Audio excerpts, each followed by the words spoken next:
Bien, primero quiero aclarar que yo no tengo nada que demostrar, tan solo subrayar el carácter dudoso de las pruebas que se han presentado contra Irán. Ustedes saben que mi tema es Guido Itela, el embajador James Cheek y la cuestión de las pruebas contra Irán. Hoy estoy representando a nuestro querido Guido.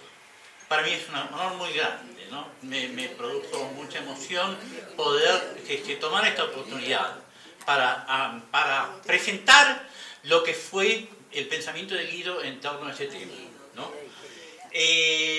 Yo no tengo nada que demostrar, tan solo subrayar, repito, el carácter dudoso de las presuntas pruebas contra Irán. Yo no tengo una tesis o hipótesis, solo sostengo que la tesis dominante no tiene fundamentos. Recordemos que nuestro orden jurídico se basa en la presunción de inocencia, es decir, en la doctrina in dubio pro reo. En mi opinión, a poco que se investigue, salta a la vista la ausencia de pruebas judicialmente válidas respecto de una presunta responsabilidad del Estado iraní en el atentado contra la AMIA. El embajador norteamericano James Cheek, que estaba en funciones en Buenos Aires cuando se produjo el atentado, lo dijo en público y en privado. Más aún, si podemos avanzar, next.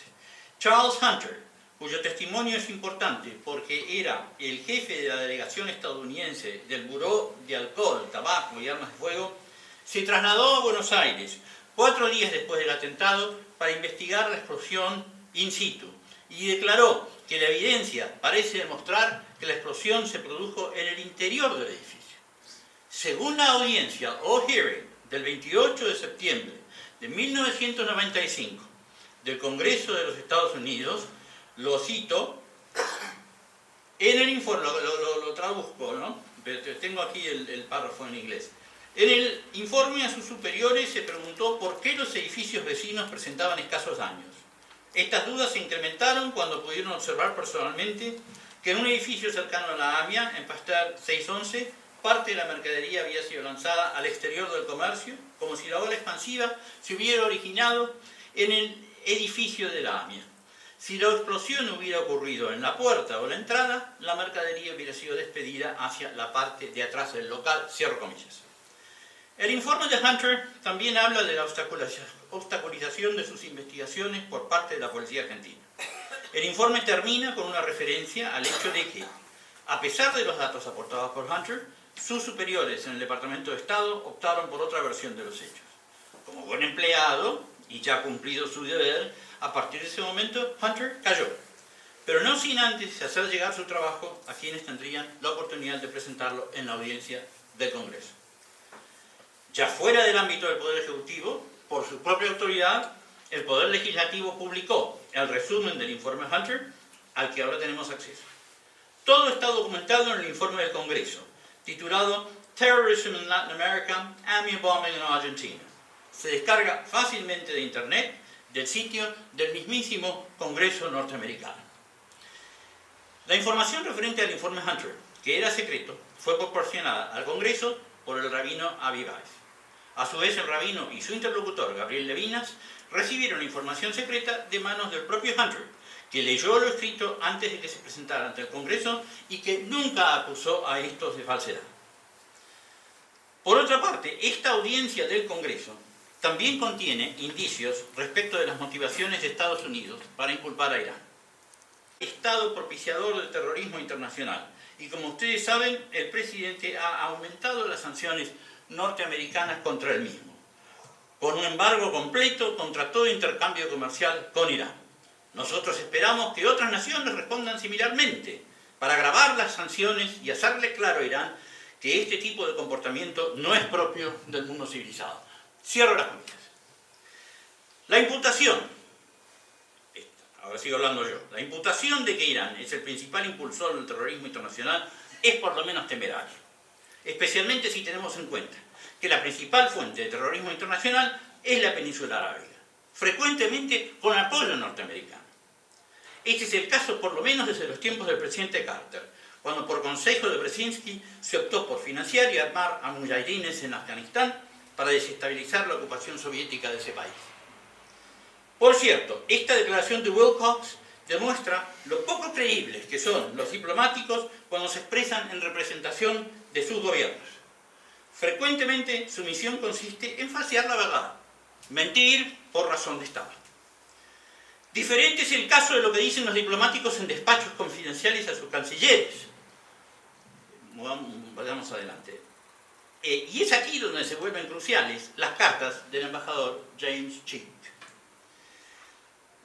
Los documentos confidenciales y secretos del Departamento de Estado de 1994, que fueron desclasificados legalmente en 2009, 2014 y 2018, esto no es WikiLeaks, reproducen candorosamente, sin filtros, los juicios del embajador norteamericano acerca de la inexistencia de pruebas contra Irán en el atentado.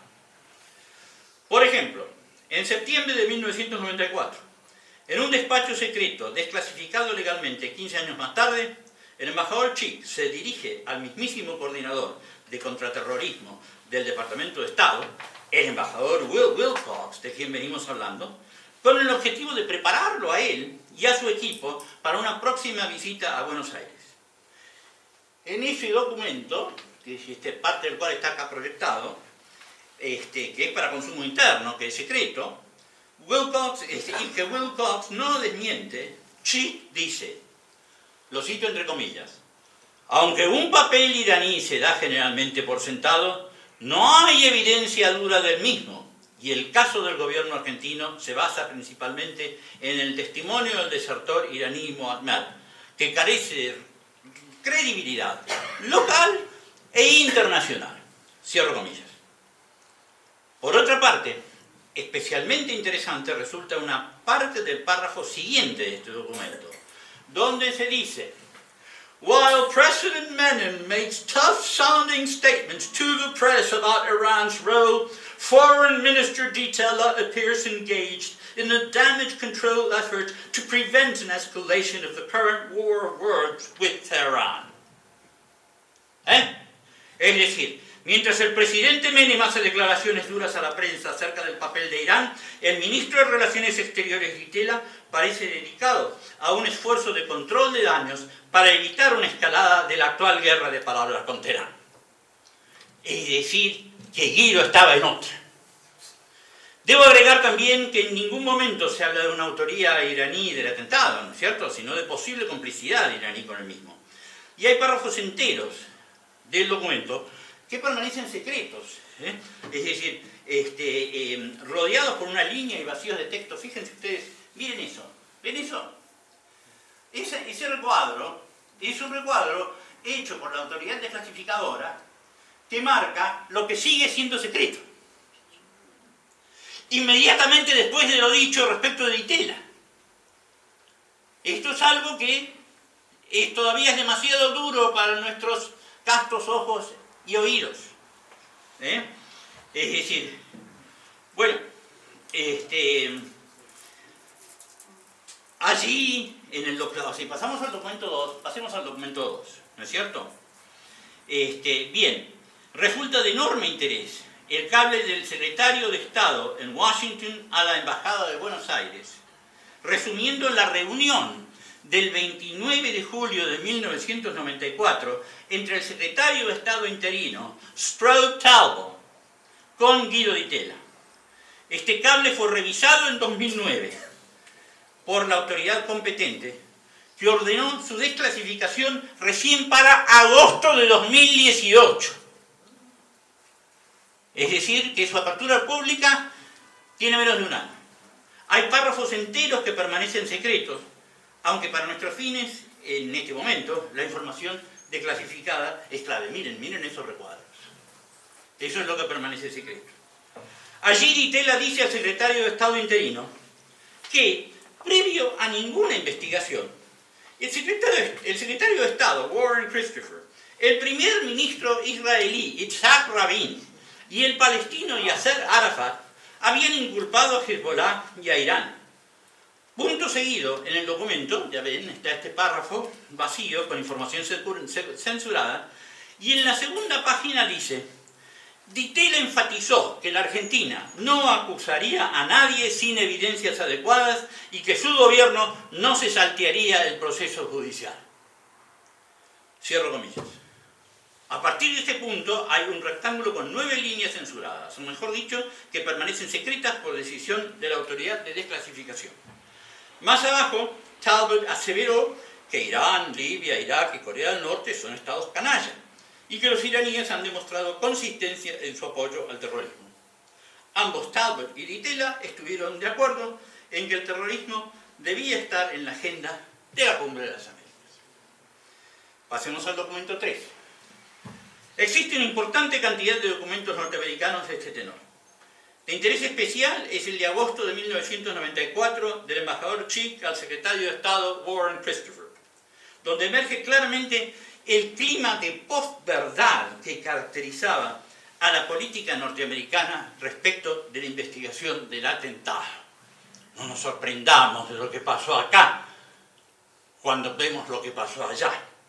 El despacho dice con desparpajo que se está ganando la batalla de la opinión pública para convencer que Irán fue responsable, comillas, a pesar de que no hay evidencias duras para este atentado en particular.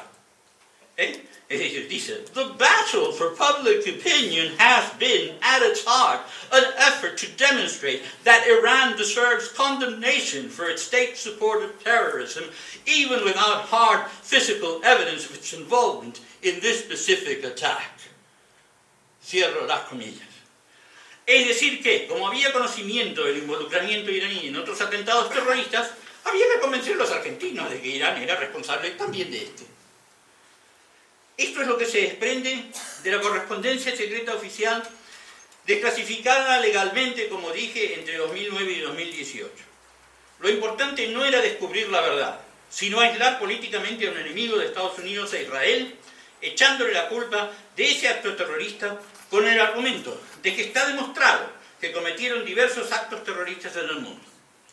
Según parece, porque tal era el objetivo geopolítico, toda investigación que llegara a conclusiones que alejaran de la pista iraní, como la de Hunter, era descartada por los altos mandos de Washington, aunque hubiera sido producida por instituciones oficiales norteamericanas y estuviera más allá de toda sospecha.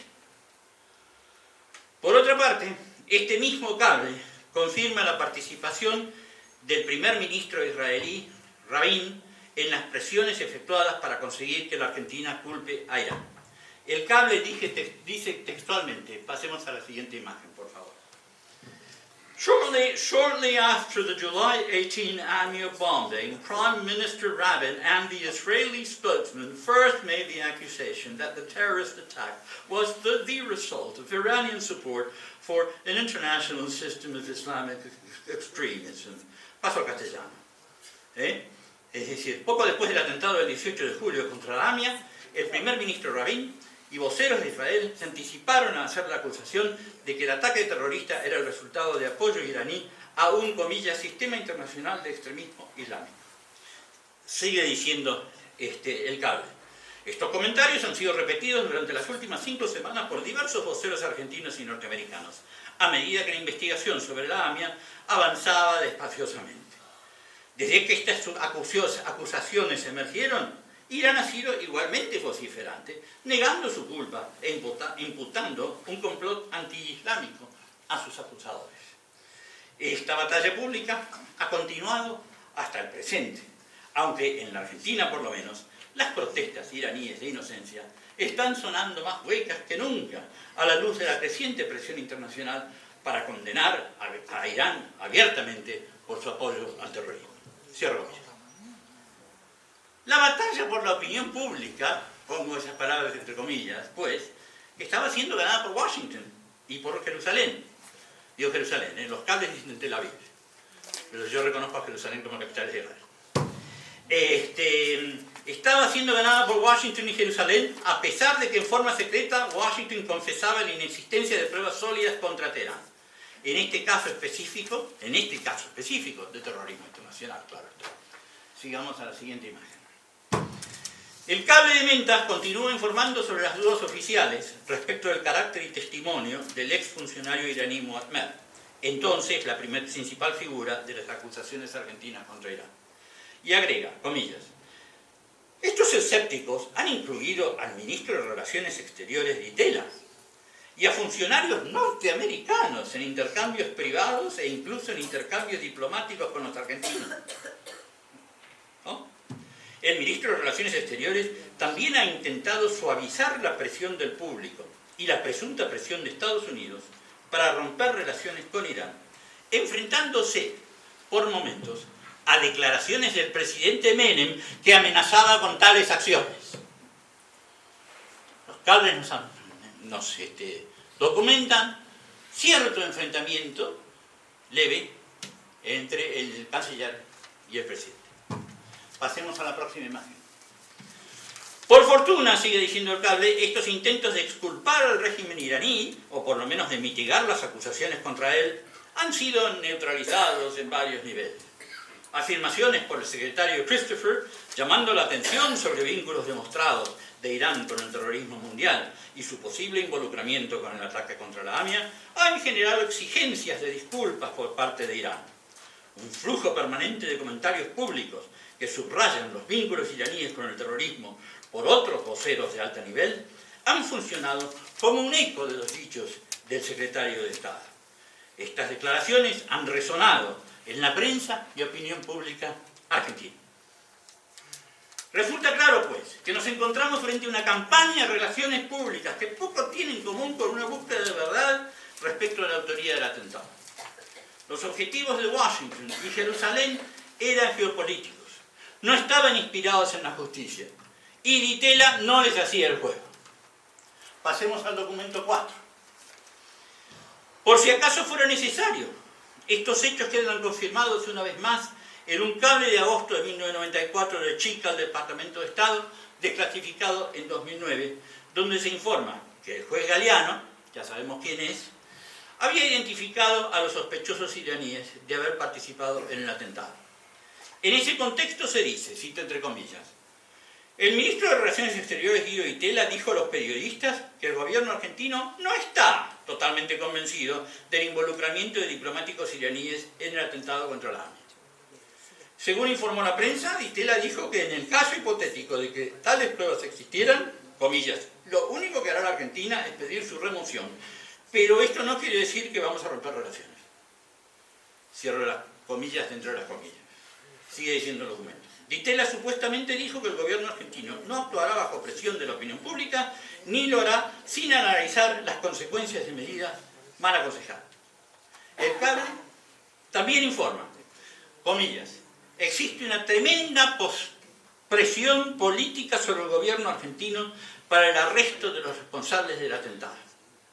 No obstante, sigue diciendo el cable, la evidencia de una conexión iraní es escasa. En este momento, el juez Galeano probablemente carece de evidencia válida frente a los tribunales. Cierro las comillas. La embajada cierra este cable diciendo, la reluctancia del ministro Di Tella a romper relaciones con Irán es un paso atrás respecto de afirmaciones anteriores acerca de la adopción de una línea dura ante Teherán. Su posición puede reflejar no solo dudas acerca del carácter concluyente de la evidencia de Galeano, sino también preocupaciones acerca de los intereses económicos argentinos en Irán. Cierro comillas. Está más que claro entonces que no hay pruebas judicialmente válidas contra Irán.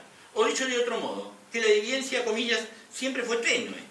Usando las palabras de Alberto Suppi, quiero señalar que en uno de sus trabajos, Suppi utilizó uno de los documentos que yo he citado aquí, el que informa sobre la identificación de sospechosos por parte de Galeano. Lo menciono porque al citarlo, Suppi se equivoca al decir que el documento era no clasificado.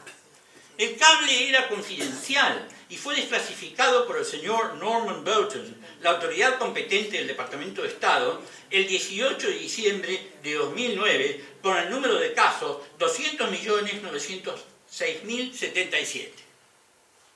Por cierto, toda la información que he volcado aquí era confidencial o secreta hasta por lo menos 2009, por el obvio motivo de que proporciona datos sensibles que hubieran podido tener un impacto sobre las decisiones de la justicia argentina. Y ese desenlace no hubiera sido diplomáticamente apropiado, ni tampoco conveniente desde el punto de vista de los objetivos geopolíticos que inspiraban al Departamento de Estado. Estoy terminando. La maravilla es que ya no son secretos. Están en internet y cualquiera los puede consultar. Por eso es sorprendente que la justicia argentina haya dictado prisión preventiva a exfuncionarios como Héctor Timerman por haber negociado con un país, Irán, respecto del cual, en este caso, no existen pruebas de culpabilidad, y para colmo en tiempos en que el propio Estados Unidos negociaba con ese régimen iraní presuntamente terrorista. Para colmo, y más allá de los papeles desclasificados a través de la Ley Norteamericana de Libertad de Información, la verdad a menudo se escurre por algún rincón. Norteamericanos del establishment, entendidos en la materia, que no tienen pelos en la lengua, reconocen, como el propio embajador Chick, que la investigación sobre el atentado a la AMIA fue distorsionada por los objetivos geopolíticos norteamericanos. Por cierto, en su edición, avancemos, en su edición del 15 de enero de 2008, el Wall Street Journal, y aquí tengo la tapa, ¿no es cierto? El Wall Street Journal publicó un artículo titulado US uses probe to pressure Iran, es decir, Estados Unidos utiliza investigación para presionar a Irán, en cuyo párrafo inicial se afirma que, debido a la subsistencia de tensiones entre Estados Unidos e Irán, Washington y sus aliados están usando una investigación de un atentado terrorista de 1994 en la Argentina para mantener vigentes las presiones sobre el gobierno iraní. Cierro comillas. Este artículo del Journal también afirma que las alertas rojas de Interpol contra altos funcionarios iraníes se consiguieron tras presiones, comillas, norteamericanas, israelíes y argentinas en ese orden. Está claro que la maniobra obedeció a intereses geopolíticos de países extranjeros, de modo que habría que preguntarse, y aquí coincido con lo dicho por ustedes, no es cierto, en todo coincido con lo dicho por ustedes, por supuesto, habría que preguntarse si quienes traicionaron a la patria no fueron los funcionarios y jueces que subordinaron nuestra justicia a intereses extranjeros, victimizando con prisión preventiva a varios exfuncionarios que no cometieron delito alguno en torno al memorándum de Irán. Gracias.